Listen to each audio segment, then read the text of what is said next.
kita lihat ya sama-sama ya, tokoh-tokoh yang ternyata ada yang survive dari kanker getah bening. Nah tadi seperti Sheila bilang tadi, dokter Sheila bilang katanya memang aku juga pengen penasaran nih dok. Tadi kan dokter bilang katanya kanker getah bening itu ada di 600 titik. Ada di situ bocor getah bening itu gitu. Tapi kenapa yang terlihat tuh di leher dok itu? Dok? Ya karena yang di leher yang bisa kita raba. Oh gitu. Di dalam bisa saja. Makanya pada waktu diperiksa baru, oh ternyata di dalam itu ada banyak gitu. Ini kan kita teraba di sini dan di ketiak ya, itu memang yang kebetulan teraba dan bisa dideteksi. Oke, tapi deteksinya nih mungkin masyarakat perlu tahu nih dok, kalau misalnya di bagian tubuh yang tidak gampang terlihat, itu gimana untuk deteksi dininya dok? Ya kita check up rutin saja dan yang penting adalah bahwa kita selalu harus mencatatkan diri dan memeriksakan kalau ada yang aneh dari biasanya. Kalau ada kelenjar ya jangan panik, ke dokter, mungkin antibiotik dulu. Kalau tidak mengecil baru diperiksa lagi, kadang-kadang mesti diambil jaringannya, diambil kelenjarnya ya, kita sebut biopsi namanya. Jadi memang itu suatu ada langkah-langkahnya, tapi nggak usah kemudian lari-lari ke sana kemari, begitu banyak kelenjar langsung bikin surat wasiat sih belum perlu. Gitu. Jangan takut dulu ya, Prof. Tapi waspada penting. Waspada penting. Nah itu dia, kalau misalnya apa sih yang gejala-gejala yang kita rasakan Prof kalau pada saat terkena? Kadang-kadang kita dapatkan demam kalau malam hari, naik turun gitu, dan keringat malam hari, walaupun ada udara AC kita keringetan. Berat badan turun, ya walaupun kita udah makan biasa, berat badan turun. Dan tentunya teraba kelenjar. Nah yang teraba ya hanya apa yang bisa muncul di sini. Karena di dalam tuh di sekitar usus sebagainya itu yang kita nggak bisa meraba. Oke, ini kalau misalnya kita lihat gejalanya agak mirip dengan penyakit TBC ya dok ya? Kalau mirip dengan banyak penyakit lain. Karena itu penting untuk diperiksakan ke dokter gitu. Oke. Baik dok, ini ada fakta dan mitos dok bahwa kanker getah bening menyerang orang yang sistem kekebalannya rendah. Enggak sebetulnya. Fakta atau mitos? Oh berarti? Dia memang kebetulan ada bahan dari luar. Ya, jadi kanker getah bening itu 90% itu dari lingkungan. Kadang-kadang ada infeksi virus, tapi ya zat warna, zat kimia, pengawet. Jadi dan itu menyebabkan perubahan pada berbagai organ. Bisa paru, hati. Nah kebetulan bisa kena ke kerja getah bening itu. Jadi fakta atau mitos tuh tadi dokter, atau menyerang orang yang sistem kekebalan tubuhnya rendah? Enggak, itu mitos. Jadi, mitos ya? Mitos. Oh baik. Jadi bisa. Berarti nggak ada hubungannya dok ya dengan sistem kekebalan tubuh. Tapi mungkin kalau misalnya kekebalan tubuhnya rendah bisa jadi ada penyakit-penyakit lain yang serupa juga dengan. Yang juga bisa bikin kelenjarnya membesar, tapi bukan limfoma itu. Oke, mungkin harus dibedakan juga dok kalau misalnya itu karena limfoma atau karena kelenjar getah bening karena infeksi. Seringkali kita baru tahu kalau kita mengambil satu kelenjar itu yang kita biopsi itu. Oh begitu. Nah, berarti harus biopsi ya dok ya. Nah, ini yang juga ada mitos bahwa kalau dibiopsi maka kanker akan semakin menjalar. Nah, itu adalah mitos yang amat sangat harus kita hindari. Iya dok, itu sering. Karena kalau memang sudah kanker ya kanker, kalau enggak ya enggak. Oh gitu. Jadi tidak menjalar kemana-mana. Jadi kita tidak boleh takut pada biopsi itu. Biopsi itu kalau baik. memang dia udah kanker ya tetap kanker, kalau memang dia tidak ya bukan. Baik. Prof, ini ada fakta dan mitos lagi dok. Benjolan di leher atau ketiak merupakan ciri terserang kanker getah bening, begitu. Fakta atau mitos, Prof? Jadi gini, kalau kelenjar getah bening kita membesar, itu bisa disebabkan oleh banyak hal. Sebagian besar bukan limfoma. Oh, sebagian besar bukan. Tapi kan ada sebagian kecil itu yang memang bisa disebabkan oleh itu. Jadi makanya mesti memeriksakan. Oke.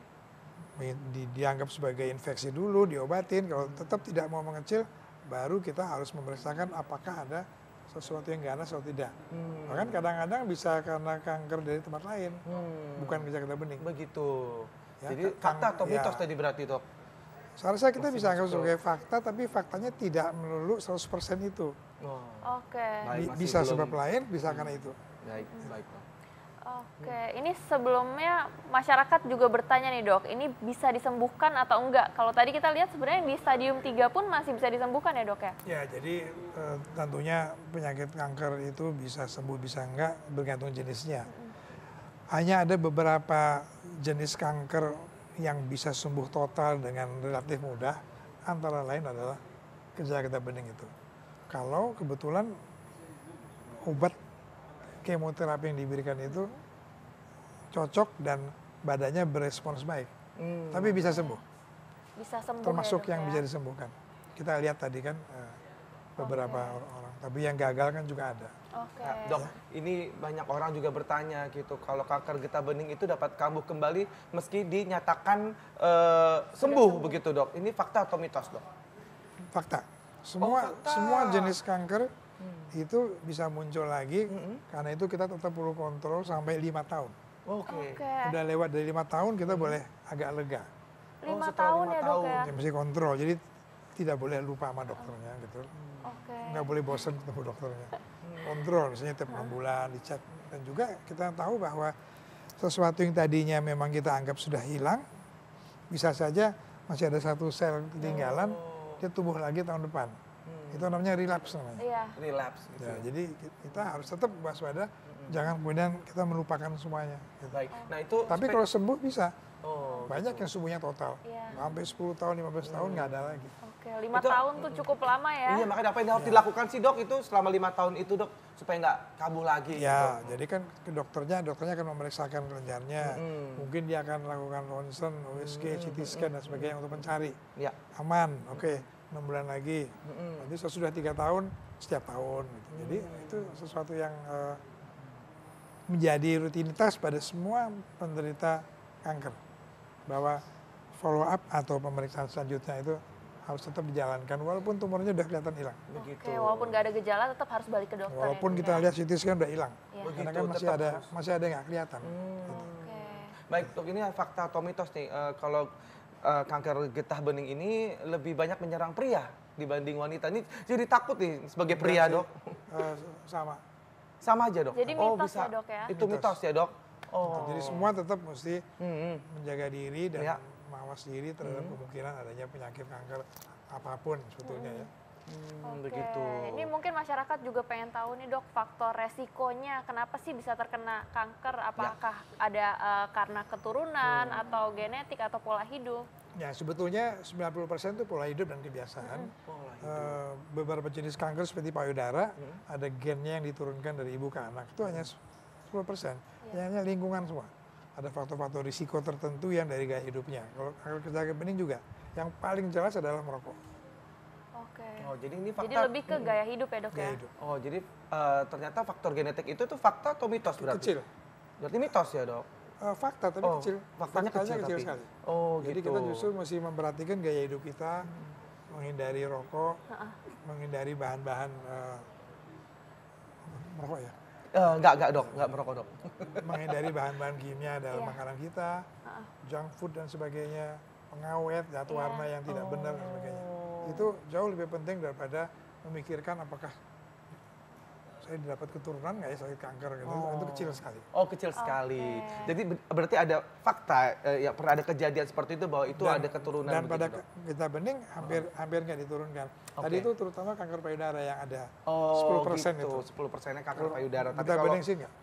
getah bening berarti mitos ya dok kalau misalkan ada turunan itu dok berarti. Baik. Oke, ini masyarakat juga penasaran nih dok, kanker getah bening ini bisa gak terjadi karena adanya kanker di tempat lain dok? Oh enggak. Jadi Dipicu dipicu oleh karena kanker kanker lain. lain? Enggak. Enggak ya dok ya? Dia memang picu ya jadi ke situ gitu. Oh dia Oke, hanya.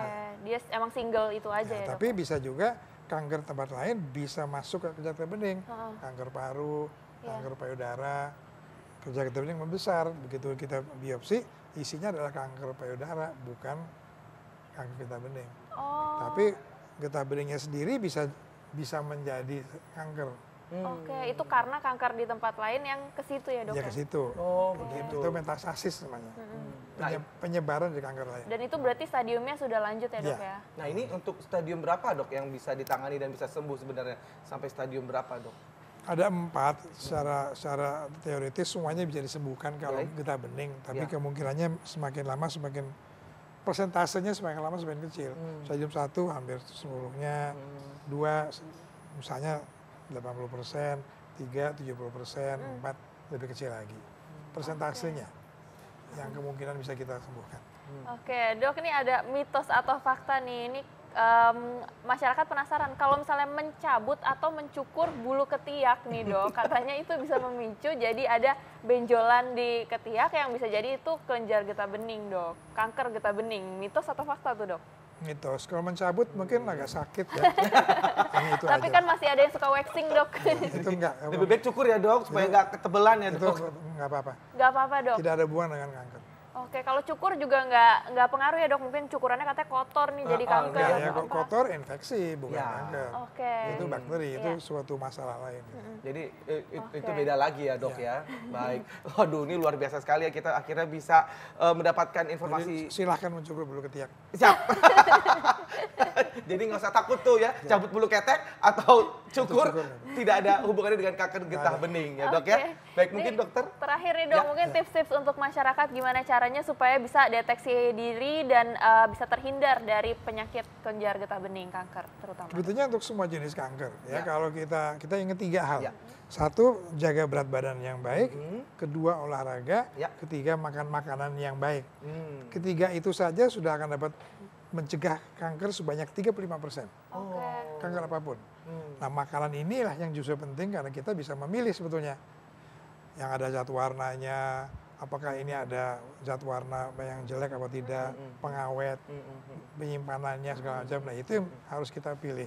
Jadi kita harus melihat makanan itu berdasarkan kualitas maupun apakah kontaminasi atau dengan sengaja ya dengan pengawet makanan di sekitar kita itu. Oke. Baik, waduh, jadi seperti itu ya. Kita udah tahu nih pemirsa Ayo Hidup Sehat ya, benar-benar kita benar-benar harus hidup sehat, menjaga pola hidup. Dan Ya, jangan merokok. jangan merokok. Hampir semua kanker Ya. itu berhubungan dengan merokok. Tuh, jangan merokok. Udah stop rokok. Semua Stop kanker rokok. berhubungan Stop. dengan rokok ya dok ya. Nah. Payudara, leukemia, paru, usus, itu Oke. berhubungan dengan merokok. Iya. Luar biasa, jadi kita sudah tahu nih. Aduh, terima kasih banyak ya dok ya. Jadi kita mudah-mudahan ini bisa bermanfaat untuk pemirsa ya kan. Pastinya sini sangat bermanfaat sekali gitu. Karena kan kita kanker getah bening ini memang ternyata akhir-akhir ini banyak menyerang begitu. Dan Iya. terakhir ya atlet kita tadi itu yang ternyata akhirnya meninggal dunia karena kanker getah bening. Tapi bisa Sembuhkan. kita sembuhkan Terutama apabila kalau deteksi stadium- lebih awal. Ya, lebih awal. Oke, baik dok. Terima kasih Oke, dok. Terima kasih banyak dokter Sama-sama. Aru. Dan ini tadi kita udah sempat ngebahas soal singkong juga nih pemirsa, bahwa singkong ternyata banyak manfaatnya ya. Ya, betul sekali. Jadi manfaatnya banyak dan tak terasa juga akhirnya waktu kita juga sudah habis. Terima kasih atas perhatiannya dan jangan lupa. Jangan lupa saksikan terus Ayo Hidup Sehat setiap hari Senin sampai Jumat jam 1 sampai jam 2 siang live di TV One. Saya Dr. Sheila Salsabila. Dan saya Indra Bekti, terima Indone- kasih. Ayo Indonesia, Indonesia, ayo ayo hidup hidup sehat. sehat. Jangan lupa ya nonton juga di viva.co.id ya. Oke. Reviewnya juga bisa ditonton di situ ya. Baik, sampai jumpa.